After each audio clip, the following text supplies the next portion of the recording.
Ladies and gentlemen, welcome to It's Rainmaking Time. This is Kim Greenhouse. You know, when you think about the kind of transition facing humankind today, you know that the stakes are high.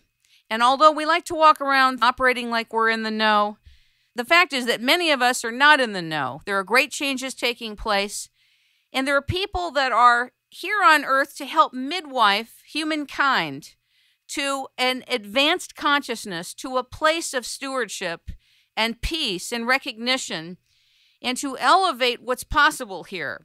Our guest is one of those people, and it is my great pleasure to welcome Mary Rodwell, who is a former nurse and midwife, but actually she's a midwife in the spiritual sense. She's a counselor and hypnotherapist, a metaphysician, and she is the principal and founder of ACERN, the Australian Close Encounter Resource Network in Perth, Western Australia. Mary has traveled all over the world as an international speaker, introducing the whole concept of abduction, of the UFO presence, and helping people heal and deal with their experiences who may feel isolated, may feel like they're going crazy, and are experiencing either trauma or concern with how to deal with it. She is the vice president of the Star Kids Project, an advisory member of Exopolitics. She has written the book Awakenings and has many DVDs and CDs available.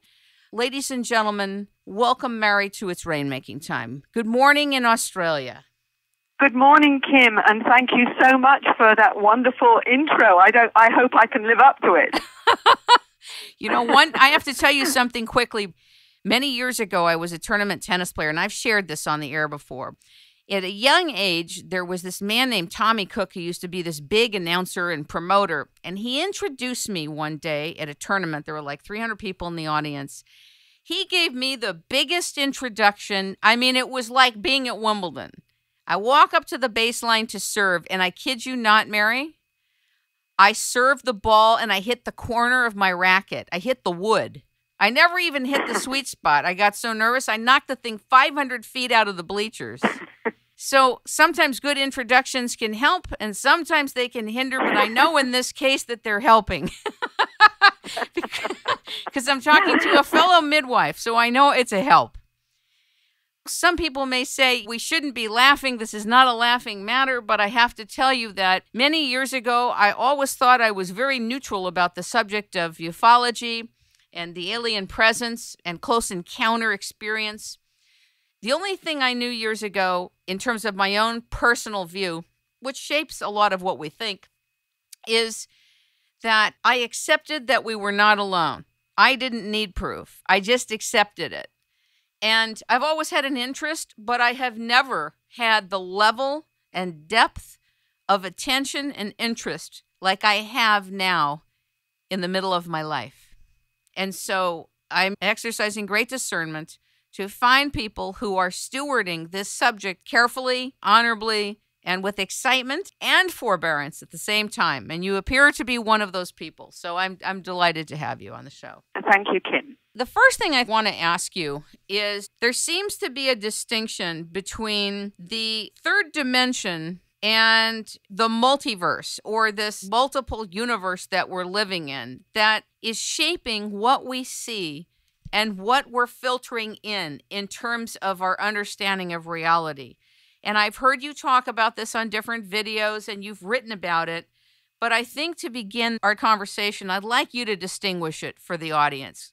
Well, I think what I need to say is that, the indigenous peoples do not have a distinction between third-dimensional reality and the multiverse or multidimensional reality, because it's part of everything they accept within themselves. They know there's an unseen world. They experience it in other levels. The problem is with Western society and our devotion to the scientific paradigm is that unless we can touch and feel it and see it, then we're told it doesn't exist. So for those that have experiences of a multidimensional nature, and that's anyone with clairvoyance, clairaudience, seeing spirits, seeing extraterrestrials or whatever, basically they're told from an early age, if they do say that they're experiencing this, that it's not real. And so they're in a constant flux between the third dimensional reality that they're told is real, and their other experiences in a multidimensional reality. So this constant conflict continues unless at some point they themselves can decide whether or not they're going to honor that other aspect of their experience. And that can take many, many years before they will do that. In the meantime, they will try and deny those experiences, if you like, because they want to be normal. They don't want to be seen as strange, weird, and wonderful. They don't want to be seen as crazy. And to give you a profound example of the problems that causes, a 14-year-old girl that I write about in my book, Awakening, is that at 14 she went to her GP saying that she was seeing aliens. The doctor then diagnosed her as schizophrenic, and she was put on a cocktail of drugs, which over the next few years caused her to want to commit suicide, or she at least tried to a number of times, until she finally, about 19, phoned me after seeing some talk shows on, the whole contact experience, realizing for herself that in fact she was not crazy. But unfortunately, the damage with the medication by this time was one that made it a real journey for her.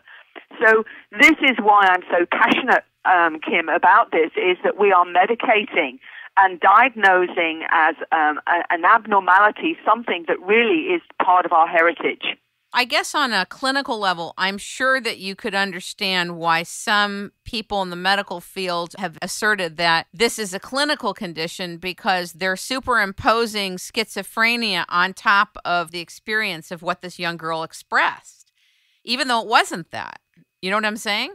I do, absolutely. And this is why we have to look at, we have to research in psychology what I call our multidimensional reality, because at the moment there's still a divide where, the questionnaires that psychologists use are if you're hearing voices, then you are, psychologically unsound, whereas in fact many people, and we are now starting to honor the fact that some people see a broader reality than others, such as clairvoyants, mediums, whatever. They're not crazy. They are just able to perceive at a greater or wider breadth of reality than many of the rest of us. That does, we've got to learn to start researching and understanding that rather than seeing it as an abnormality. Don't you also think that when we rely on higher guidance, that there's many ways that guidance comes in? It comes in through the intuitive faculty of sensing how we're supposed to do something or how we're supposed to proceed or if we're supposed to proceed or what to do. But it also comes in direction. Like I get direction to do things. I get both sensing and direction. And sometimes I even get, don't do that, or throw that out, or do that again. Look out for that. Like that, I get actual words. Sometimes I would wake up and I would get instruction upon awakening. That's how some guidance comes in. And so I think there's no context, there's no paradigm in the psychiatric realm for this paranormal and this intuitive realm of communication, whether it's from what we would call divine communication or this extraterrestrial intelligent communication. Do you agree? Absolutely. And, it can be a gut feeling, it can be a sensing or just knowing, that, as you say, that intuitive sort of awareness, or it can come in an auditory way where something in your head is saying this isn't a good idea and it feels right. And that is completely different from someone being controlled by voices that are telling them to jump off the cliff. There's a distinct difference between that. And one is a very grounded way of being in touch with those other senses, that feeling or that knowing or that energetic feeling that gives you information. I mean, all these senses are something that I've needed to understand and explore myself because it is, it's really important that we have an understanding of these extraordinary senses that actually everybody has, but we suppress them because we're told only to trust the left side of the brain, the cognitive, rational side. But in fact, it's the right side of the brain, the creative, intuitive, that is the one that taps into this higher knowing, this higher awareness. And it's time we honored and validated that as an important part of the balance between the right and left brain. Since remote viewing got a stronghold in the military intelligence community,